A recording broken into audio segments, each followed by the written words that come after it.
Hello जी, कैसे हो आप सब लोग। Welcome back to the channel आओ बहन बातें करें। एपिसोड 160 शुरू किया था, लेकिन ढेर सारे कमेंट थे और उसके कुछ कमेंट्स के जवाब स्टार्टिंग के मैंने दिए थे लास्ट वीडियो जो आपने देखा होगा। अब कोशिश करेंगे जो बाकी बचे हुए हैं वो सब ख़त्म हो जाए। लेट के लिए बार बार फिर मैं कहूँगी कि आई एम सॉरी, लेकिन क्या चल रहा है आपको पता है ब्लॉग चैनल के ज़रिए। ठीक है, तो चलो आज का लेट नहीं करते हैं, फटाफट से आज का एपिसोड शुरू करते हैं। आंसर देना शुरू करती हूँ। आओ बहन बातें करें।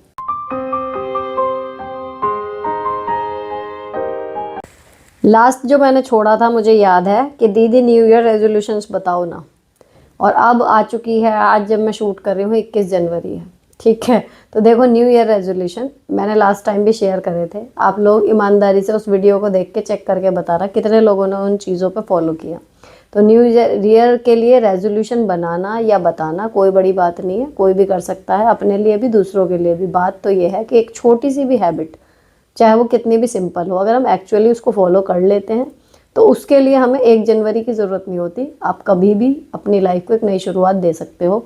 It's completely up to you. हमेशा सबके पास चॉइसेस होती हैं। ठीक है, और रही बात रेजोल्यूशन की, आपको रेजोल्यूशन कोई और देगा इससे ज़्यादा बेनिफिशियरी होता है अगर आप अपने लिए रेजोल्यूशन खुद चुने, छोटे चुने, रियलिस्टिक चुने और ऐसे चुने जो आपके लाइफ टाइम के गोल हैं उनकी तरफ ले जाने में चाहे थोड़ा सा ही पुश आपको वो कर रहे हो, लेकिन कर रहे हो।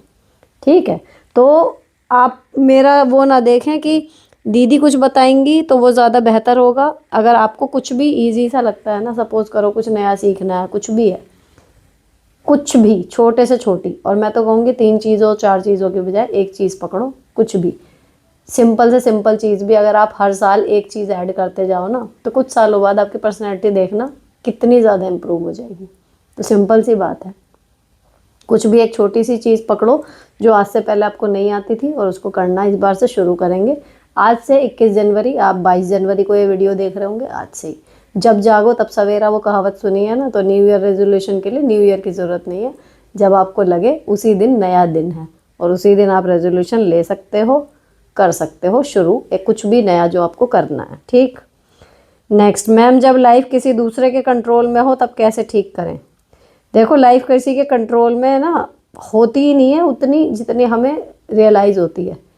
आधे से ज़्यादा बंधन हमारे खुद के लगाए हुए होते हैं। ये बात अटपटी लगती है, लोगों को यकीन नहीं होता, लेकिन होता यही है। आप जब चाहें उन बंधनों से छूट सकते हैं, लेकिन हम छूटने की हिम्मत नहीं जुटा पाते। ना कहना चाहिए, हमें छूटना ही नहीं है, एक आदत हो जाती है ना। कहीं सोशल नॉर्म्स हैं, कहीं कुछ है, कहीं अपना कंफर्ट देखते हैं हम। अलग अलग रीजंस हो सकते हैं, लेकिन जितने भी बंधन है ना लगाए हुए, वो हमारे अपने ऊपर खुद ही हैं। अगर हमें इतनी प्रॉब्लम है, हम जब चाहें उन बंधनों को तोड़ सकते हैं, बशर्ते कि हमें अच्छा इंसान है, अच्छी बहू हैं, अच्छी बेटी हैं, अच्छी दोस्त हैं, अच्छी सहकर्मी हैं। ये वाले टैग्स लेने होते हैं, इस चक्कर में हम बंधे बैठे रहते हैं। जिस दिन ये टैग लेने की टेंशन ख़त्म कर दोगे उस दिन कोई बंधन नहीं है। अपने हिसाब से आप जब चाहो जीवन जी सकते हो। नेक्स्ट दी, कुछ दिन पहले मेरी दीदी और जिया जी आए। उस दिन मेरे पति की मीटिंग थी, वो उनसे मिल नहीं पाए। मेरी दीदी ने सुबह हमें बताया कि हम लोग आ रहे हैं। मेरे पति की मीटिंग पहले से फिक्स थी। मेरी दीदी और जिया जी इस बात से नाराज़ हो गए और थोड़ी देर में चले गए। मैंने रुकने के लिए बोला, वो नहीं रुके और रिश्तेदारी में मेरे पति की बुराई कर रहे हैं कि उसे घमंड है। वहीं मेरी दूसरी बहन कह गए तो मेरे दूसरे जिया जी ने उनके लिए चाय बनाई तो उसकी तारीफ़ कर रहे हैं। अब देखो इसका ना सिंपल सा वो है, एक आदमी को अगर वो चीज़ समझ में नहीं आ रही, आपका जेन्युइन रीज़न, और वो नाराज़ है आपको, उस टाइम पे आप उनसे कुछ भी कहोगे ना वो नहीं सुनेंगे। लेकिन अगर आपको उनसे रिश्ता अच्छा करना है, थोड़ा सा वेट कर लो एंड कीप, क्या कहना चाहिए उसे, समझाते रहो, कन्विंसिंग हर एंड हिम, दोनों को ही, कि ना भाई हो गया ठीक है। लेकिन जब आप आगे से कभी भी कोई व्यवस्था जब बनेगी इस तरीके की कि मिलना जुलना होगा, अगर आप अपनी तरफ से लगातार बिहेवियर सही रखते रहोगे ना, तो एक बार का गुस्सा है, एक ही बार के बाद थोड़े दिन बाद ख़त्म हो जाएगा। अगर झक्की इंसान नहीं होंगे तो पकड़ के नहीं बैठेंगे कि मान लेंगे कि भाई हो गई होगी उस दिन, बाकी जगह तो खड़ा ही रहता है ना। तो आप उन्हें वो मत सोचो कि ये बुराई नहीं करेंगे, वो उनका कम दिमाग है, वो करेंगे, उनको बुरा लग रहा है, वो 4 जगह बोलेंगे। लेकिन आप थोड़ा सा इस टाइम पे स्थायी रहो कि भाई ठीक है, उनको बुरा लग रहा है इसलिए वो निकाल रहे हैं अपनी भड़ास, आप शांत रहो। और अपनी तरफ से उनसे बातचीत जैसे पहले करते थे ना वैसे ही करते रहो, धीरे धीरे हो जाएगा, सही हो जाएगा। लेकिन अगर इस टाइम पे उनकी बुराई से बिदक के आपने भी कुछ और कर दिया तो बात बिगड़ जाएगी, है ना। वो गुस्से में, आप तो होश में हो, बात ये है। बस थोड़ा सा आप शांत रहो, थोड़े दिन बाद ठीक हो जाएगा। नेक्स्ट मैम, एक आपका इकलौता चैनल है जो रियल लाइफ की एक्चुअल भागदौड़ और प्रॉब्लम्स दिखाते हो। मैं मोस्टली आपकी लिव लाइफ इजी के ही वीडियो देखती हूँ। चलो जी, धन्यवाद।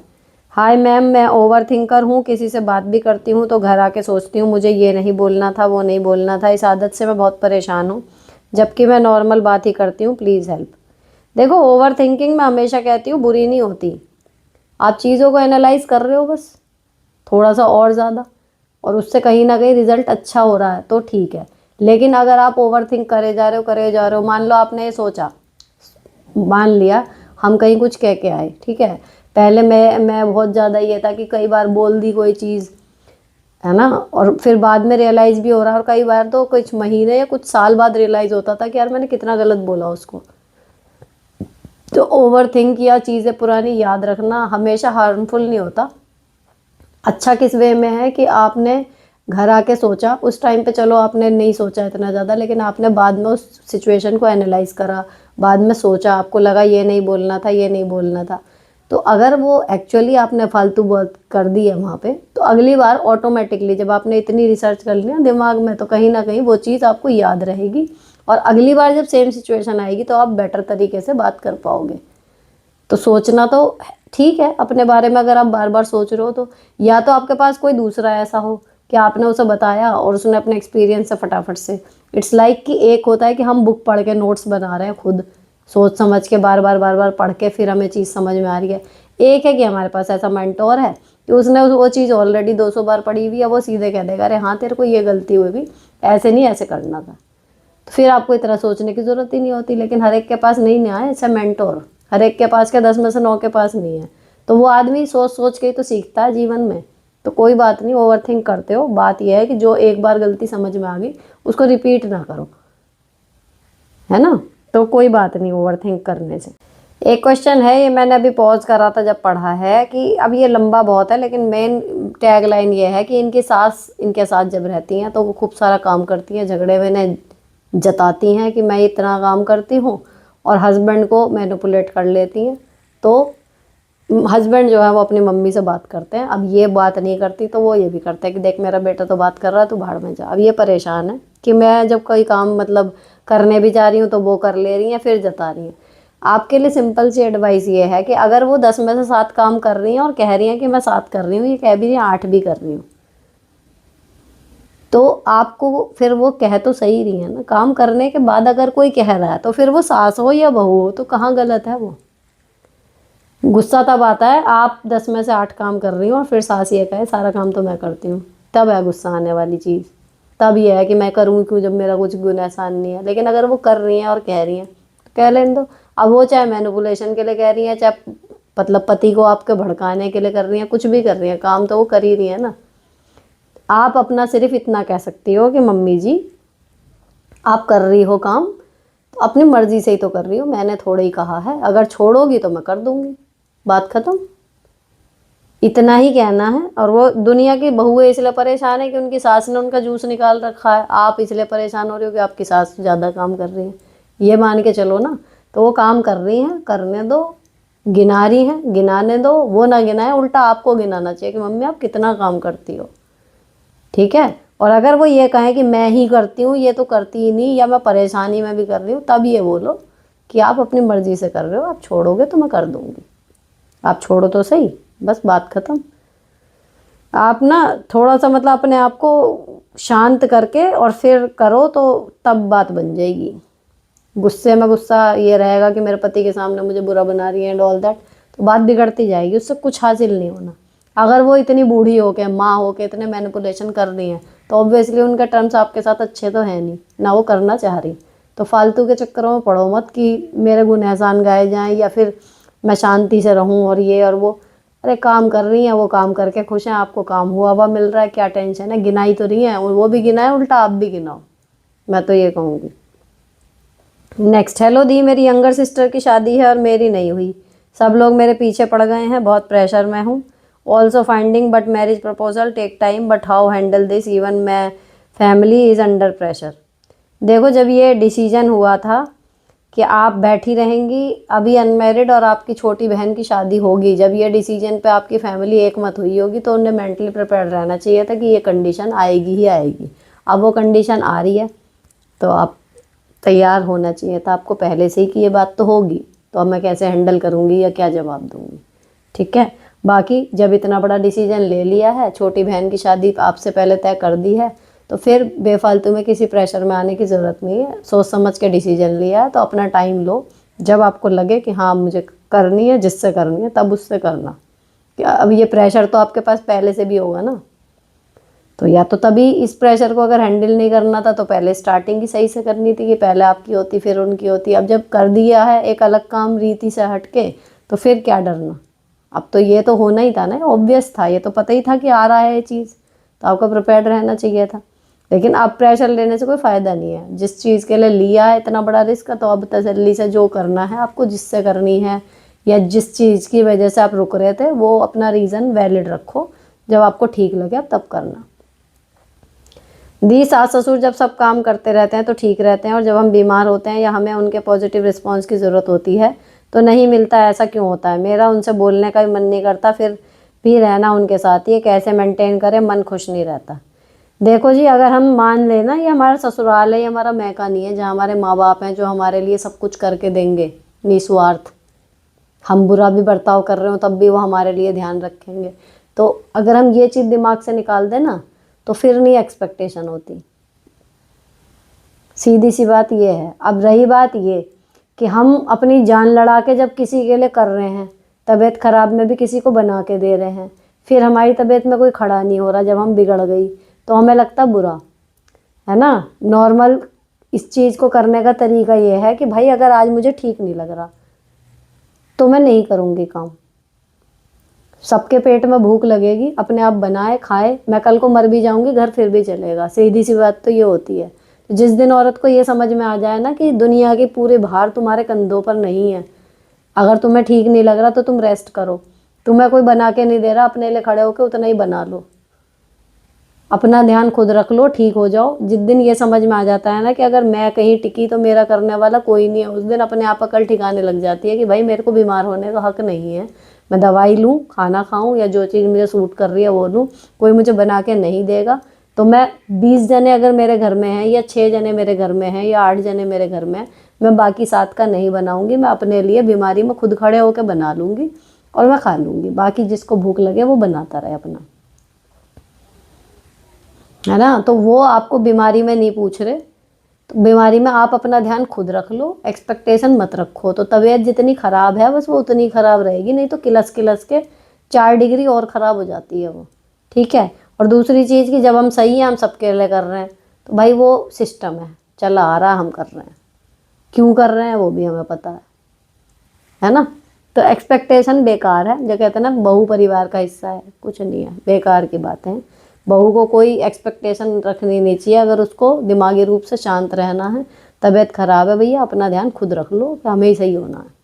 कोई इस बीच में दे दे एक गोली या गर्म पानी या कुछ और, एहसान आपका, उसके लिए बहुत ग्रेटफुल रहो। सही में एक्सपेक्टेशन मत रखो। Next, ma'am please help me, मेरे हस्बैंड कुछ काम नहीं करते, बस पैसे मांगते हैं, ससुराल वाले भी ताने मारते हैं, मेरे पापा हार्ट पेशेंट है, उन्हें कुछ बता नहीं सकती, मेरी एक बेटी है, कभी घर से बाहर निकली, कोई काम नहीं किया, कुछ समझ नहीं आ रहा क्या करूं। देखो जी, सब बीमार हैं या कुछ भी हैं, है ना। अब ससुराल वालों से अगर वो पैसे मांग रहे हैं, वो लाएं, आपके पति हैं, आपका पेट भरना उनकी जिम्मेदारी है। अब वो ताने मारे, सीधे कहो अपने बेटे से बात करो, मैं कौन खामा खा, ताने देने हैं उन्हें दो। ठीक है। आपने तो किसी बेरोजगार से शादी करी नहीं होगी, झूठ बोला गया होगा, या फिर शादी के बाद छोड़ के बैठा होगा वो आदमी काम, है ना। रही बात ये कि जी मैं मैके वालों को नहीं बता सकती, हार्ट पेशेंट है, जो चल रहा है ये कोई छुपने वाली चीज़ नहीं होती। और रही बात हार्ट पेशेंट हो या ना हो, मैके वालों को हम बता के उनसे पैसे क्यों लेंगे, जिसके साथ ब्याह के आए हैं वो उठाएगा हमारा खर्चा। ठीक है। तो इतना कुछ नहीं है। और हार्ट पेशेंट देखो, कई बार मैंने ऐसा भी देखा, इतनी बड़ी बड़ी चीज़ें भी वो झेल जाता है, कई बार किसी छोटी सी बात पे आदमी तबीयत ख़राब हो जाती है तो कोई सिर पैर नहीं है। अगर आपको लगे सिर से ऊपर जा रहा है पानी, आराम से जाओ, बता दो आपकी क्या गलती है इसमें। लेकिन एक तरफ अपने पति को मोटिवेट करते रहो प्यार से या जैसे भी कि भाई कमाओ, और दूसरी चीज़ ससुराल वाले जो ताने दे रहे हो ना, सीधा बोलो कि अपने बेटे से बात करो, मैं क्यों कहीं नहीं उस पिक्चर में कि वो क्यों नहीं कमा रहे। नेक्स्ट, मुझे लगता है आजकल पेरेंटिंग का मतलब उनके साथ ज़्यादा टाइम बिताना और उनके मन को समझना है, बहुत ज़रूरी है। उनको समझो और तब उनके तरीके समझाओ। कोशिश देखो बहन, हर माँ बाप यही करता है। कोई होगा ऐसा पेरेंट जो अब हिटलर शाही में चल रहा है इस टाइम। हर आदमी यही सोचता है। और दूसरी चीज़, अपना एक्सपीरियंस को याद करता है। जब मैं इस एज में था, सभी माँ बाप लगभग जो मेरे सामने दिख रहे हैं अपना बचपन याद करते हैं, फिर इनको भी देखते हैं, अच्छा हाँ भाई ज़माने में क्या चल रहा है। लेकिन फिर भी पेरेंटिंग मुझे लगता है कोई किसी को सिखा नहीं सकता।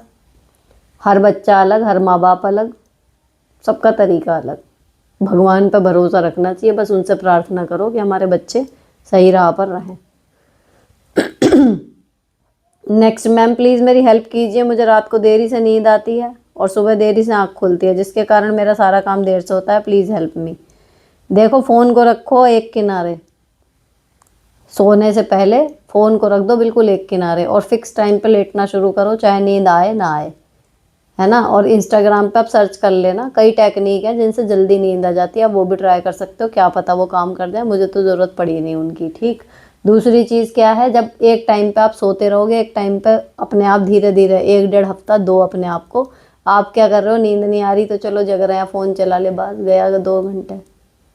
और फिर बॉडी का रिदम वही बन जाता है। कई दिन आपको लगेगा कि मैं लेटी हूँ, परेशान हो रही हूँ, नींद तो आ नहीं रही। बुक पढ़ लो, चेहरा धो के सो अच्छी तरह, बहुत सारी चीज़ें हैं जिनसे नींद आती है जल्दी।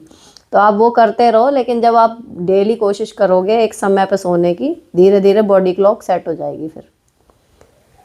नेक्स्ट, दीदी मेरे ससुराल वाले और पति भी मुझे बहू या पत्नी वाले अधिकार नहीं देते। सब कुछ बेटी ही है उनके लिए, वो यही रहती है, उसके तलाक हो गया, वो साल में 2 बार घूमने जाती है, महीने में 2 बार शॉपिंग करती है, मुझे कहीं नहीं भेजते।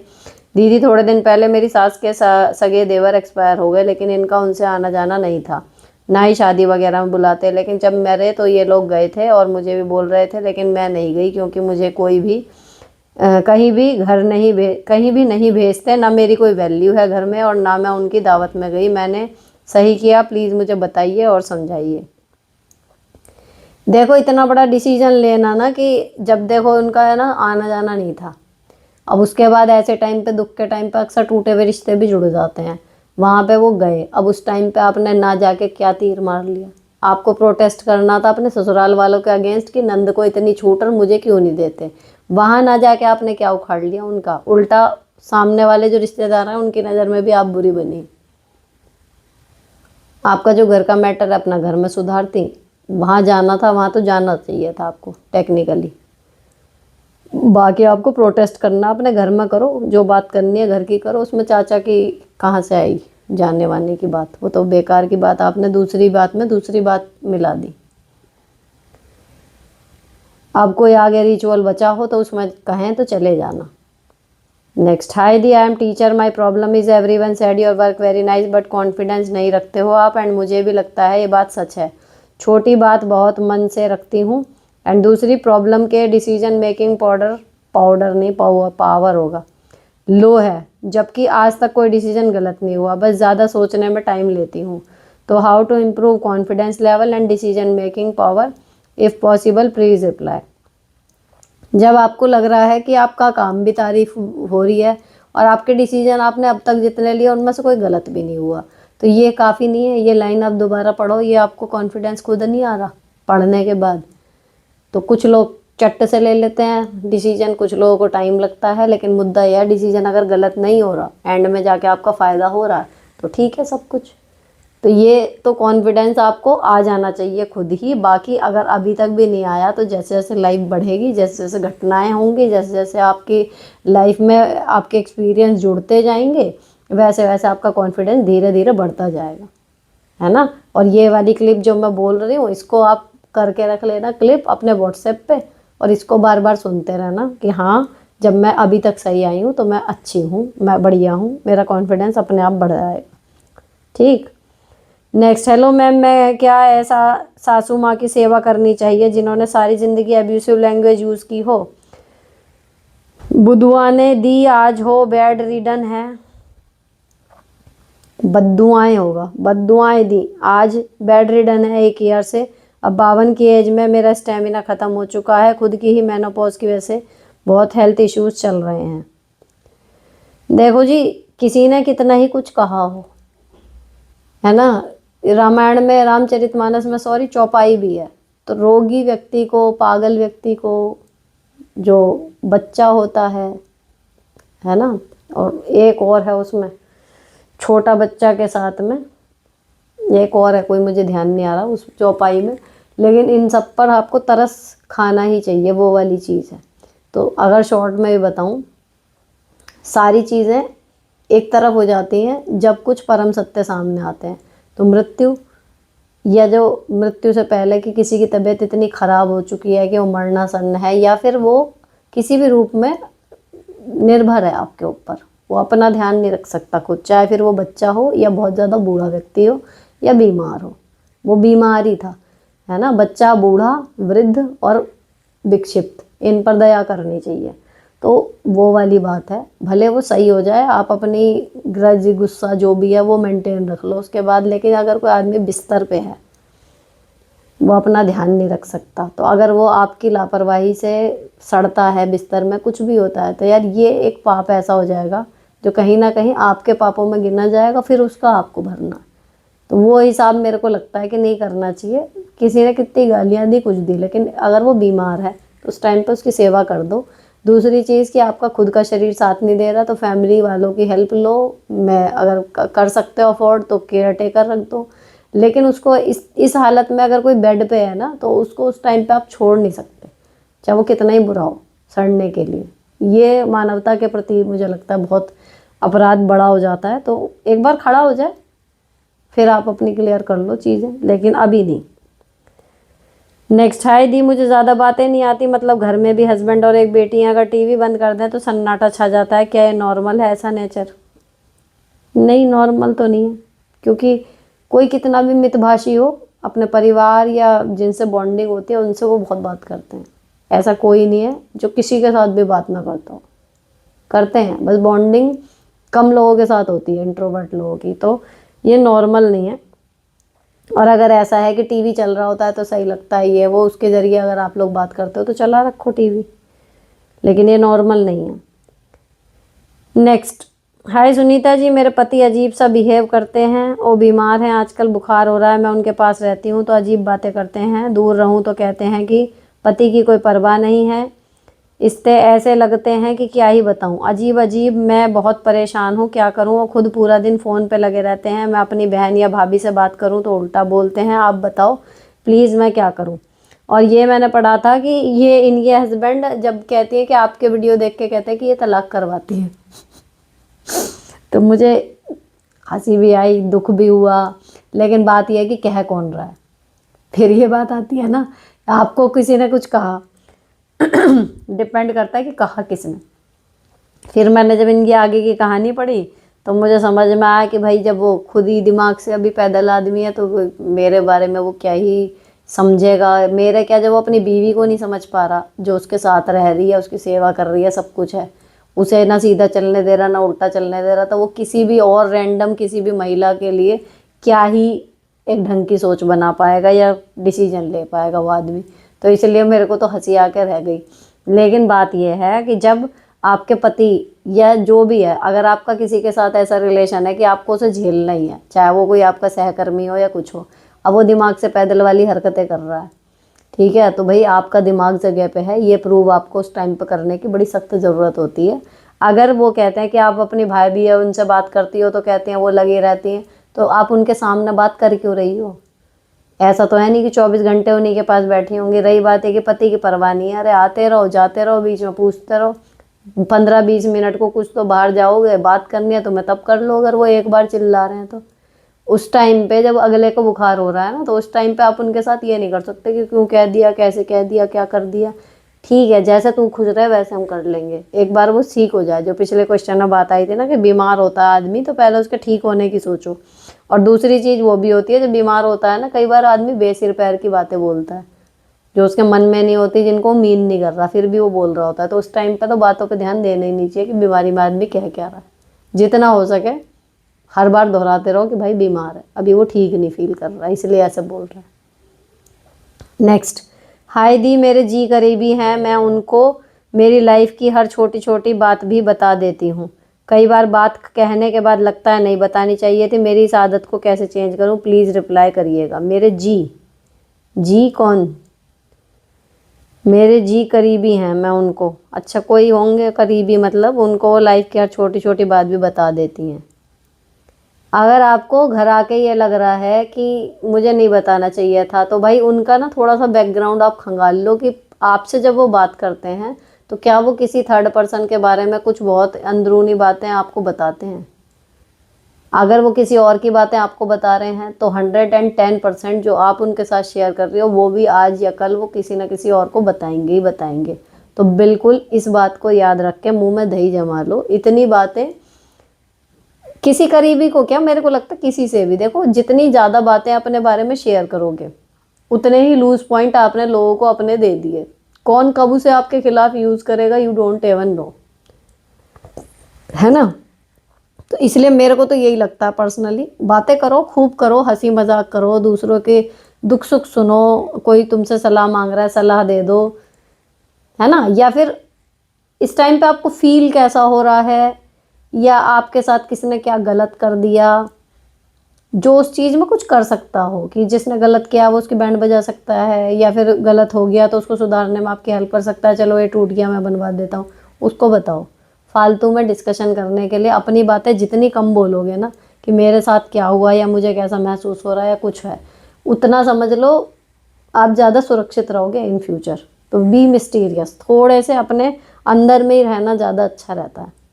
अब आप कहोगे कि मैं आप लोगों से इतनी बात कर रही हूँ, फिर भी मुझे पता है ना कि जितना मुझे शेयर करना है, जिससे शेयर करना है उतना ही करूँगी।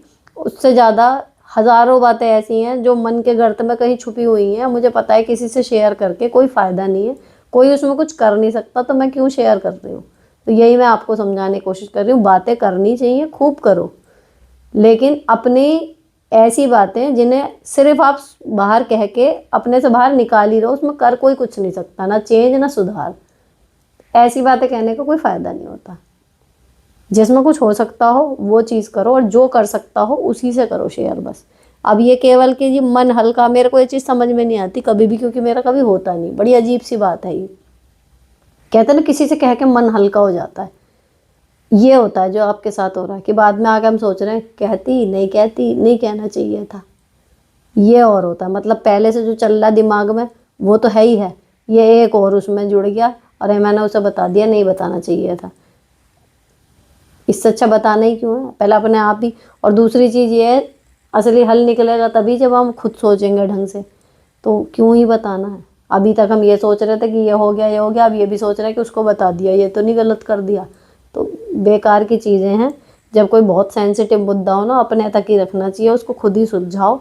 जब सुलझ जाओ, अगर समझ में आता है तो कुछ ऐसा एक्सपीरियंस उसे कहीं शेयर कर सकते हो कि हाँ भाई ऐसा हुआ था, लेकिन खुद ही कम से कम बातें शेयर करो, तो ये टेंशन होगी नहीं कभी भी। नेक्स्ट, दी मेरे हस्बैंड की जॉब ताज होटल में लग रही है, उसमें पीएफ है और फुल फैमिली मेडिकल फ्री है, जॉब करना चाहिए नहीं, उनकी एज ग्रोथ होता है, उनके आगे ग्रोथ होता है इसमें। मुझे तो इसका प्रैक्टिकली पता नहीं, लेकिन जैसे बता रहे हो तो सही है। बात ये होती है हमारे पास ऑप्शन क्या है, ये है ना। ऑप्शन जो हैं अवेलेबल उनमें अगर बेस्ट लग रही है तो कर लो। नेक्स्ट, मन दुखी रहता है तो जो पसंद की चीज़ें भी नहीं करने की होती, मन नहीं लगता कोई काम में, वह चीज़ बार बार याद आ जाती है, कुछ भी सुनो। ऐसा नहीं है, और अगर ऐसा होता है तो भी आपको बार बार अपने आप को पुश करना है, खुश रहना है अगर, तो पर्पजली उन चीज़ों को आपको करते रहना पड़ेगा जिनको करने से कभी आपको खुशी मिलती थी। मुस्कुराओ, अगर नहीं भी हंसी आ रही तो फेक मुस्कुराओ। और ये साइंटिफिक है कि हार्मोन फिर ऐसे निकलने लगते हैं दिमाग में, आपके शरीर में आपके, कि थोड़ी देर बाद आपको नेचुरली अच्छा लगने लगता है, आपको लगता है कि आप खुश हो। करके देखो फेक स्माइल भी। नेक्स्ट, हेलो दी, आपको शेयर मार्केट के बारे में पता है क्या? मेरे हबी बार बार सीखने को कहते हैं, मुझे इंटरेस्ट नहीं है, क्या ये सही रहता है, प्लीज़ बताना।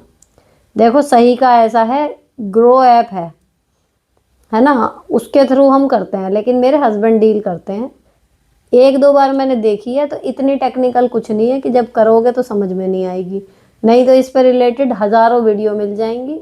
जब सर्च करोगे तो जो ऑथेंटिक चैनल होते हैं वही आते हैं सबसे ऊपर, उनकी देखो। कोई भी चीज़ सीखनी हो यार, यूट्यूब पे सब कुछ है। 2 दिन 1 दिन लगाओ, वीडियो देखो, 10 15 20 जब तक लगे कॉन्फिडेंस नहीं आ गया, और फिर करके देखो ऐप में। स्टार्टिंग छोटे से करो, हो गया काम। लेकिन है तो है ही, आजकल हर दूसरा आदमी कर तो रहा है ये शेयर में थोड़े बहुत पैसे इन्वेस्ट। नेक्स्ट, मैम आप अपनी डॉटर के हेयर पर कौन सा शैम्पू कंडीशनर, पैंटीन या डव का शैम्पू, और इनका डव का ही कंडीशनर। नेक्स्ट, हाय दी, आपकी वीडियो से मैंने ना बोलना सीखा है, बस उन लोगों को सीधे मुंह पर ना बोलना बाकी है। समय आने का इंतज़ार कर रही हूँ। पहले उलझन में रहती थी, इन लॉज ने खूब इल्ज़ाम लगाए, कैरेक्टर भी नहीं छोड़ा और भगा दिया वापस। आने के बाद फिर भी मन में रहता है क्यों उल्टा बोलूँ, और मैं खुद कुड़ती। अब समझ में आ गया इनका विकास नहीं हुआ है, बस उम्र लिए पड़े हैं। थैंक यू सो मच प्यारी दीदी। दीदी आप बहुत अच्छा बताते हो, सच में आपकी वजह से लाइफ चेंज हो गई। एक क्वेश्चन और है, बता दो गुल्लक वाली सेविंग कहाँ तक सही रहती है? गुल्लक में क्या सेविंग है, वो तो जितने हैं उतने ही रहेंगे, वो क्या बढ़ रहे हैं। सेविंग अगर करनी है तो बैंक में करो, चाहे कुछ ही बढ़ेंगे, लेकिन बढ़ेंगे तो। नेक्स्ट, दी प्लीज़ हेल्प, मेरे हस्बैंड बहुत उल्टा बोलते हैं, गालियाँ। मेरे माँ बाप को उल्टा बोलना हस्बैंड चाहते हैं, मैं बात भी ना करूँ हस्बैंड से, पर फिर भी अग्रेसिव रहते हैं। बात अब अलग होने तक आ गई है। बेटी है 4 साल की, वो मुझे मेरे घर भेजना भी नहीं चाहते। इज्जत की खातिर बस बोलते हैं मार दूंगा तुझे, तेरे माँ बाप को। मैं वर्किंग हूँ, काम वाली की भी मना करते हैं। मुझसे ना झेला जा रहा है। बेटी को बस बिना माँ या बाप के नहीं रखना चाहती। दी बीपी लो रहता है, तबीयत भी ऐसी सी रहती है। जॉब ज़रूरी है, खुद के लोन के चलते दिन में हस्बैंड, रात को माई संभालती है बेटी को। पर अब बात इतनी बढ़ गई कि क्या करूं, इज्जत नहीं है मेरी बिल्कुल भी, यहाँ बहुत परेशान हूँ। रीज़न क्या है आपके बीच में ये अलगाव का, वो समझ नहीं आ रहा आपको शायद, तभी आपने यहाँ पे कुछ मेंशन नहीं किया। क्यों है ऐसे वो? भाई एक बेटी है ना, आप जा रही हो जॉब पे, दिन में वो संभाल रहे हैं, या तो वो काम नहीं कर रहे तो बेरोजगारी की वजह से डिप्रेशन में है, इस वजह से उल्टी सीधी बातें कर रहे हैं। क्यों है, कब से चेंज हो गए, वो मेन रीज़न क्या है, उस चीज़ पर थोड़ा वर्क कर लो। क्योंकि वर्किंग होने के बाद आदमी ऐसी ज़िंदगी क्यों जी रहा है, मतलब आदमी इन द सेंस आप क्यों इतना टॉर्चर झेल रहे हैं हम। और एक तरफ वो कह रहे तुझे मार दूंगा, मान लो ये हो ही गया तो जो बिना माँ या बाप के रहने वाली बात है, तब क्या होगा बच्चों का, बेटी का आपकी। तो ये कोई प्रैक्टिकल सॉल्यूशन थोड़ी है कि बच्चों के लिए हम रह रहे हैं। ऐसे कब तक रहेंगे, और ऐसे रहने से भी बच्चों को क्या ही भविष्य मिल जाएगा कि जिसके माँ बाप हमेशा लड़ते रहते हैं, वो बच्चे क्या देखेंगे, क्या एक्सपेक्ट करेंगे अपनी लाइफ से। तो आपको रिश्ता तो अपना सुधारना ही पड़ेगा ना। क्यों है, पहले इस पे पहुंचो कि क्यों इतना चेंज है, क्यों है ऐसे, शुरू से हैं, शादी वाले दिन से ही ऐसे बावले हैं, या अब हो गए। काम नहीं करना आदमियों के लिए एक सबसे बड़ा वो है, चाहे उन्हें अपनी मर्जी से छोड़ के बैठो चाहे कुछ हो, ईगो पे ले जाते हैं फिर वो हर चीज़, फिर एबनॉर्मल बिहेव करते हैं। तो अगर हो सकता है तो सबसे पहले उनको जॉब करने के लिए वापस किसी तरीके से लाओ। काम करने लगेंगे तो शायद आधी चीज़ें तो वैसे ही सुधर जाएंगी। नेक्स्ट, थैंक्स अ लॉट दी, हमेशा आपसे कुछ ना कुछ सीखने को मिलता है। जॉब करती हूँ, पर अब बेटी 3 साल की हो गई है, जॉब स्टार्ट कर दी है। आपसे मैंने पूछा था बेटी को कैसे मैनेज करूँ, पर अब मैंने अपने डिसीजन लेके बहन को बोला है कि वो देख ले, बाकी जो मुझसे बनेगा मैं उसे दे दूँगी। क्योंकि मेरी दीदी भी जॉब करना चाहती है, पर वो कहीं बाहर जाके सही से नहीं कर पाएंगी, इसलिए इसे दोनों का काम ईजी हो जाएगा। आपकी तरह से मैनेज करने की कोशिश कर रही हूँ। थैंक्स अ लॉट, एंड मेरा नमस्ते ज़रूर लेना। आपके मुंह से अपना नाम सुनकर ही अलग सी खुशी होती है। Lots of love. इनका नाम है संध्या प्रसाद। चलो आपका सॉर्टेड हो गया ना, बस धीरे धीरे हो ही जाएगा। बिल्कुल सही सोचा आपने। ऐसे ही अच्छा लगता है। हर चीज़ मैं बता रही हूँ वो तो एक अलग चीज़ है। मेरी कोशिश ये रहती है कि यहाँ से जुड़ी हुई हर महिला अपनी लाइफ के भी जो भी, देखो चैलेंजेस तो क्योंकि एक पार कर लो कि दूसरा आ जाएगा, आते ही रहते हैं, ख़त्म तो कभी होते नहीं। तो बढ़िया वो है कि हम ऐसे बन जाएं कि आगे जो नए चैलेंजेस भी आए हम उनको खुद ही हैंडल करना सीख जाएं। जैसे मैं अपने स्टूडेंट्स को है ना कि पढ़ना सिखा दिया, कहानी पढ़ ली, अब तुम नई कहानी पढ़ के भी क्वेश्चन आंसर खुद बना लो, तब समझो कि तुम्हें पढ़ना आ गया। तो वो चीज़ है। तो ये कर पाई आप, मुझे बड़ी खुशी हुई सुन के। नेक्स्ट, दी मेरे हस्बैंड मेरे लिए बहुत टॉक्सिक है। अपनी माँ की और अपनी बात सही लगती है उन्हें, मेरी बात सही लगना तो दूर, सुनते तक नहीं। शादी को 11 साल होने वाले हैं। माँ की सही बात तो सही है, गलत भी सही होती है। I have now made my mind understand and keep my self happy with self love and busy with my daughter. She is 9 years old। मैं अब अपने ससुराल नहीं जाती 3 साल से। इस बात को लेकर हम दोनों में झगड़ा रहता है। डॉटर मेरे बिना कहीं नहीं जाती, उससे गाँव चलने की जिद करते हैं। कुल मिला के वो हमारे बीच पिस जाती है। I realise this and trying to stop our fights myself so that इसका गंदा असर बेटी पर ना पड़े। पर गांव जाने की वजह से झगड़ा होता है। मैंने ये प्रण लिया था कि मैं अब झगड़ा नहीं करूंगी कभी, लेकिन जब मेरी यहाँ कोई सुनवाई नहीं है तो मैं ससुराल नहीं जाऊंगी। गाँव की खेती की ज़मीन में से हमें कुछ नहीं मिलता तो क्यों जाऊं मैं। मेरे हस्बैंड की सैलरी ठीक ठाक है, आईटी इंजीनियर है, पर हमारे सर पे प्लॉट का लोन है 21 लाख का, उसको उतारते नहीं। और गांव में मेरी सास उल्टा इनसे खर्चा करवाती रहती है। आपके हस्बैंड जो हैं, आपको लग रहा है कि वो इतना कमा ले रहे हैं, ठीक है, मुझे ज़रूरत नहीं है, मेरा वहाँ सम्मान नहीं है, लेकिन अक्सर लड़कों का दिमाग उसमें चलता रहता है कि मैं अपने माँ बाप से मना के रखूँ, ज़मीन है, खेती है, कल को बटेगा, मुझे मिलेगा। इसीलिए वो आपको भी साथ ले जाते हैं कि भैया कल को बहू का गुस्सा बेटे पर ना उतर जाए। इस तरीके से भी सोच रहे होंगे ना वो, लोन की वहीं से चुका दूंगा भैया। आज के टाइम पे हो या कभी भी हो, ज़मीन सोना ये चीज़ें महंगी रहती हैं, तो घर में राजनीति चलती है, रिश्तों से बढ़ के पैसी चीज़ हो जाते हैं, प्रॉपर्टी हो जाती है। तो मैं भी उनके दिमाग में ये भी चल रहा हो, ज़रूरी नहीं कि हर बेटा अच्छा बेटा ही हो इसीलिए ये कर रहा है, बेटे दिमाग भी चलाते हैं, ठीक है ना। तो अगर ऐसा वो चला कुछ भी रहे हैं तो उसमें भी आपका और आपके परिवार का कोई नुकसान तो हो नहीं रहा। दूसरी चीज़, अगर आप इतना समझ रही हो कि मेरी बेटी पे असर पड़ेगा हमारे झगड़ों का, तो मत जाओ उतना मिलने की गलभैयाँ करो या आदर्श बहू बनो, लेकिन साथ जाने में तो इतना तो कर ही रहो एडजस्ट की साथ चली जाओ। भाई आपके बीच में झगड़े ख़त्म हो जाएंगे अगर मुद्दा इतना ही है तो। ये भी तो बात है। वहाँ जाके कितना काम करना है कितना नहीं वो कहीं ना कहीं आप देख सकती हो, मत करो ओवर। लेकिन अगर आप जाने लगोगी साथ नॉर्मल होके तो आपके और आपके पति के बीच में झगड़े बंद हो जाएंगे। प्राण वरण कुछ नहीं चलता परिवारों में, और चलना चाहिए भी नहीं। घूम फिर के है फैमिली, चाहे कैसे ही कर लो, तो प्राण वरण कुछ नहीं होता। ठीक है, गुस्सा आ रहा था, सोच लिया नहीं करेंगे, फैसला ले लिया, लेकिन अब सिचुएशन बदल गई, फैसले बदल गए, बात ये होती है। ये कोई महाभारत थोड़ी ही चल रही है। और महाभारत में भी कृष्ण जी ने एंड में यही समझाया ना कि प्राण धर्म से बड़ा नहीं है। प्राण तब तक रखो जब तक वो मानवता की भलाई के लिए है, लेकिन जिस दिन लगे कि उससे नुकसान होने शुरू हो गए उस दिन अपना प्राण तोड़ दो।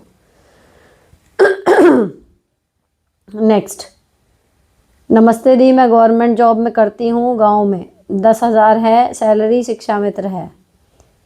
मैं शुरू से सिटी में रही तो मेरा पहना और सोच मेरी ससुराल वालों से अलग है। मेरे हस्बैंड भी पढ़े लिखे हैं पर जॉब नहीं है। ससुर रिटायर्ड टीचर हैं, उनके हैं पेंशन पर हम लोगों का खर्चा चलता है। सास हमारे पुराने विचारों वाली है, हमको साड़ी ही पहनाती डालती है, सूट्स नहीं, घर में पहन लो पर बाहर नहीं। घर में सब लोग यही कहते हैं, मैं क्या करूं प्लीज़ दी, बहुत परेशान हूं, प्लीज़ कुछ बता दो। देखो एक कहावत है कि मरखन्नी गाय की ना लातें भी खानी पड़ती हैं। आप फाइनेंशियली डिपेंड हो अपने ससुर पे, ससुर की पत्नी है सास, राज चल रहा है उनका, तो जैसे वो कहेंगी, अगर घर में रहना है शांति बनाए रखनी है तो आपको उनके अकॉर्डिंग रहना पड़ेगा, सीधी सी बात है ना।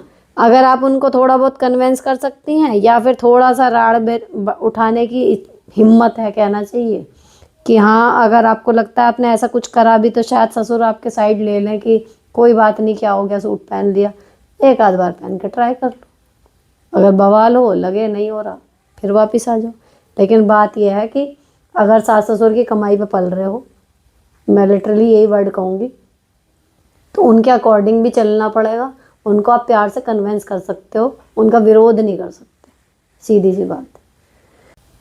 हेलो दी, क्या आफ्टर मैरिज अपने भाई बहन से भी पानी पर तेल जैसा रिलेशनशिप रखना चाहिए और इमोशनल अटैचमेंट नहीं रखना चाहिए? जी बिल्कुल, मुझे पर्सनली ये लगता है अभी इस एज तक, जब तक मैं हूँ, क्योंकि शादी के बाद परिस्थितियाँ बदलती हैं आपकी लाइफ में, आपके रिश्तों की प्रायोरिटी में। अगर आप चार्ट बनाओगी ना, सडनली आपका लाइफ पार्टनर और भाई बहन भी, उनके लाइफ पार्टनर, फिर उनके बच्चे, वो आ जाते हैं, तो आपको बदलनी पड़ेंगी अपनी इक्वेशन। नेक्स्ट, हेलो दी, मेरी प्रॉब्लम यह है, मेरे मैयर वालों को मेरे हस्बैंड घर नहीं आने देते, ना ही बच्चों को भेजते हैं। मैं के और मेरी सास के तीज त्योहार अभी भी आते हैं, मुझे इनका सब करना होता है, मेरा बिल्कुल मन नहीं होता इनके लिए कुछ करने का, और मेरी सास और इतरा कर दिखाती है, मुझे उस टाइम बहुत घुटन होती है, रोने का मन होता है, और कारण कन्हई ना कन्हई मेरी सास ही हैं, कहीं ना कहीं होगा, जिनकी वजह से मेरे मायके वालों को आना बना हुआ, और आज मेरे सास के भतीजे आ रहे हैं। मुझे क्या करना होगा कि मेरे ससुराल वालों को फील हो कि मुझे भी बुरा लग रहा है? तो क्या कर सकते हो आप, नाश्ता पानी जो भग भग के देती होंगी धीरे धीरे दो। बहुत ज़्यादा देर वहाँ बैठ के बात करती होंगी, कम बैठो, इसी से पता लग जाता है कि भैया बहू का मुंह बन रहा है ना। या फिर आप वो भी है, बातें अगर इतनी होती हो, इतनी बॉन्डिंग हो, इतनी आपकी चलती हो थोड़ी बहुत बातें वहाँ पर, तो ये कह भी सकती हो कि भैया मम्मी के तो देखो अभी तक आ रहे हैं मैके वाले, हमारे को तो आना ही बंद करा दिया। तो ये भी एक जूता मार सकते हो आप भिगो के, क्योंकि अगर वही रीज़न है इन सब के पीछे, तो उन्हें पता तो चले कि हाँ भाई, लोगों को भी, कि अपने तो अब तक आ रहे हैं, बहू के बंद करवा दिए। नेक्स्ट, मेरी सास अपनी बेटियों को ज़्यादा अहमियत देती है, बेटे को नहीं। फॉर एग्जांपल, ननद ने इंस्टाग्राम पर निक्कर में पिक पोस्ट कर दी तो कुछ रिस्पॉन्स नहीं करती, लेकिन हस्बैंड मेरे टूर पर जाते हैं तो हंगामा करती हैं। करती रहें, डिपेंड ये करता है कि आप पे कितना फ़र्क पड़ रहा है। बहुत पड़ रहा है, आप खुद भी कह दो तो कि तब क्यों नहीं बोली, अब क्यों बोल रही हो, नहीं तो बोलने दो, किससे ही सर्टिफिकेट लेना। जिसके सामने कह रही होंगी, अब मान लो मेरे को आप बता रहे हो ये, मैं तो आपकी सास को नहीं जानती, मेरी नज़र में उनकी इमेज क्या बनी तुरंत सुनते ही, कि भाई पार्शियल औरत है या क्या बेवकूफ़ी है। वैसे तो निक्कर में जाना या टूर पे जाना, दोनों में से कुछ भी गलत नहीं है अगर डाल दी, लेकिन माना कि मैं मान के चल रही हूँ कि उसमें कुछ ऐसा था, वो भद्दी लग रही है, तो अगली उसे नहीं कह रही, आज लड़का टूर पे जा रहा उसे कह रही है, तो मेरी नज़र में उसकी तो इमेज ख़राब हो रही है, आपके पति की थोड़ी। बात ये है। तो ऐसी जो बेसिर पैर की बात कर रहा होता है, वो अपनी छवि खुद ख़राब कर रहा होता, हमारी नहीं कर रहा होता। नेक्स्ट, हेलो दी, थैंक्स इस काम के लिए। मैं गवर्नमेंट टीचर की प्रिपरेशन कर रही हूँ, हम 2 टाइम्स क्लियर नहीं हुआ, पहले पढ़ने में बहुत अच्छी थी, बट हम नार्सिसिस्ट इन लॉज की वजह से डिप्रेशन में रहती हूँ, पति भी मेंटली सपोर्ट नहीं करते, एक 3 साल का बच्चा भी है मेरा। देखो, कुछ लोग अगर हमारी लाइफ में इतने टॉक्सिक या नेगेटिव आ जाते हैं, तो एक बार को हम हिल जाते हैं, उन्हें हैंडल नहीं कर पाते, या फिर हम उन्हें पहचान नहीं पाए, हम उन्हें अपना मान रहे थे, उन्होंने हमारे साथ फिर गलत करना शुरू किया। लेकिन जिस दिन आप पहचान जाते हो कि हमारी एनर्जी सक कर रहे हैं, या ये हमें आगे बढ़ते देख के खुश नहीं हो रहे, या फिर ये हमें कॉन्स्पिरेसी कर रहे हैं गिराने की, जिस दिन आप उन्हें पहचान जाते हो, उस दिन से समझ लो उनका खतरा ख़त्म। फिर आप अपने ऊपर ध्यान देना शुरू कर देते हो, एंड जो आप पहले थी, आप अपने आप को वापस पा लेंगी, क्योंकि अब आपको पता है कि ये लोग कैसे हैं, आपके लिए कितना भला सोच रहे हैं ये, तो अब फ़र्क नहीं पड़ेगा, है ना। बाहुबली पिक्चर में वो नहीं मरता, क्योंकि कटप्पा ने उसे मारा, इसलिए वो मरा, है ना। तो जब तक आप किसी को पहचान नहीं पा रहे, किसी पे भरोसा कर रहे हो, किसी से प्यार कर रहे हो, तभी तक आपको चोट पहुंचा सकता है।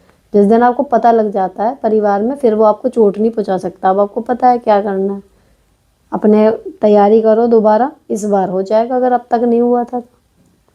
कहते नहीं कि सफल हो उन लोगों के लिए ज़रूर सफल हो, या खुश रहो उन लोगों के लिए ज़रूर खुश रहो जो आपको खुश देखना नहीं चाहते। तो वही चीज़ है, वो कभी नहीं चाहेंगे कि आपकी जॉब लगेगी या कुछ और है, अगर नेगेटिव है, टॉक्सिक है, तो उनके लिए ही करके दिखाना है आपको।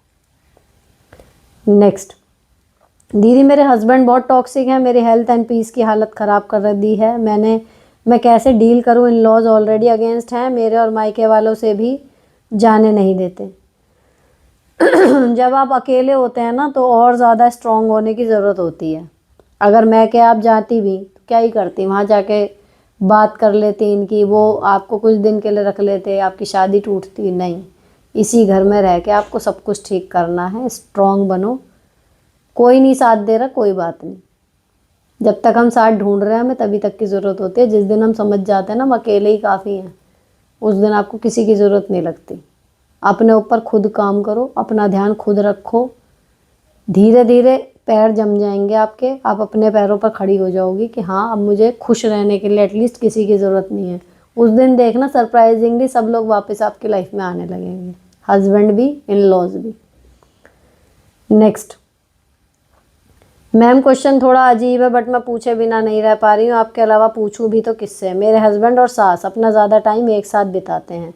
सास के कपड़े बदलने के टाइम, नहाते टाइम हस्बैंड रेगुलर उनके सामने ही रहते हैं। शुरू में मैंने इस पर ध्यान नहीं दिया बट अब मैं ध्यान देती हूँ तो वो दोनों झेप जाते हैं, अनकंफर्टेबल हो जाते हैं। ये मैंने कई बार नोटिस किया।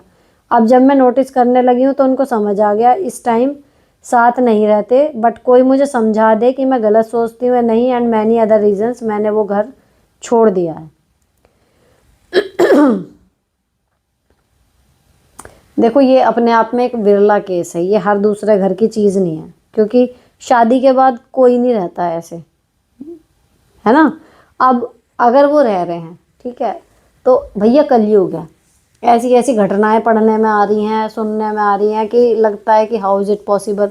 हो सकता है आपकी किस्मत इतनी ख़राब है कि यहाँ पर ऐसा कुछ हो, तो आप बिल्कुल गलत सोच रही हैं, मैं ये भी नहीं कहूँगी, लेकिन अजीब तो सच में है। ठीक है, अब जब आपने घर छोड़ ही दिया है तो बात ही ख़त्म हो गई। अब वो अपने घर में क्या कर रहे हैं क्या नहीं कर रहे, नन ऑफ योर बिजनेस। लेकिन अगर शादी बची हुई है कि आपका ये है कि अभी के लिए मैं थोड़ी देर के लिए गुस्सा होकर अलग हूँ या कुछ भी हूँ एंड वापस अभी जाने की गुंजाइश, अभी शादी टूटी नहीं है, ठीक है ना। तो ये है कि जब इतना हो गया, आपने जब ध्यान देना शुरू करा तो फिर वो मतलब उस टाइम पे साथ नहीं रह रहे थे, इतना कर दिया, तो अगर उन्हें भी अपनी शादी बचाने की ज़रा सी भी इच्छा होगी तो जब आप अब वापस साथ जाएंगी तो ऐसा कुछ नहीं होएगा। लेकिन आप कुछ गलत नहीं सोच रही, ऐसा कुछ नहीं है, अजीब तो है ही। तो जो नॉर्मल देखेगा आदमी गलत सोचेगा ही कि हाँ भाई ऐसा हो रहा है। तो अपने लिए गिल्ट ट्रिप पे तो आप मत जाओ कि मैंने तो नहीं गलत सोच लिया, पवित्र रिश्ता ये वो, क्योंकि कल ही हो गया भैया, होने को कुछ भी हो सकता है। अब कुछ ऐसा नहीं बचा कि नहीं ऐसा तो कुछ हो ही नहीं सकता, सब हो जाता है। कहीं से भी कुछ भी ऐसी ऐसी खबरें आती हैं कि लगता है इज इट रियल, तो वो चीज़ है। तो फालतू का आप ये मत सोचो कि मैं गलत सोच रही हूँ, हो भी सकता है नहीं भी हो सकता, दोनों चीज़ें। जो आपने देखा आपको लगा आपने बोल दिया। अब यहाँ है कि वापस जाओगी तो ये सब चीज़ें नहीं होंगी। ये चीज़ आप चाहो तो पहले ही क्लियर भी कर देना कि भाई मुझे थोड़ा अजीब सा लगता है ना। तो ये चीज़ नॉर्मल नहीं है बस। तो यहाँ पर ये हमारे एपिसोड 160 के लग तो यही रहा है, मैंने सारे क्वेश्चंस के जवाब दे दिए हैं फिलहाल। अब ये वाला यहीं ख़त्म होता है। एपिसोड 161 के पार्ट 1 पार्ट 2 के शायद दोनों के कमेंट ओपन थे, तो अगर उन दोनों में आ गए होंगे तो फिर लंबा हो जाएगा। लेकिन देखते हैं जो भी होगा। खैर क्वेश्चन के आंसर तो देने ही है, रेगुलर वीडियोज़ आएंगी, डोंट वरी अब से। और मिलती हूँ आपसे नेक्स्ट वीडियो में। Till then bye bye, stay beautiful and sorted always.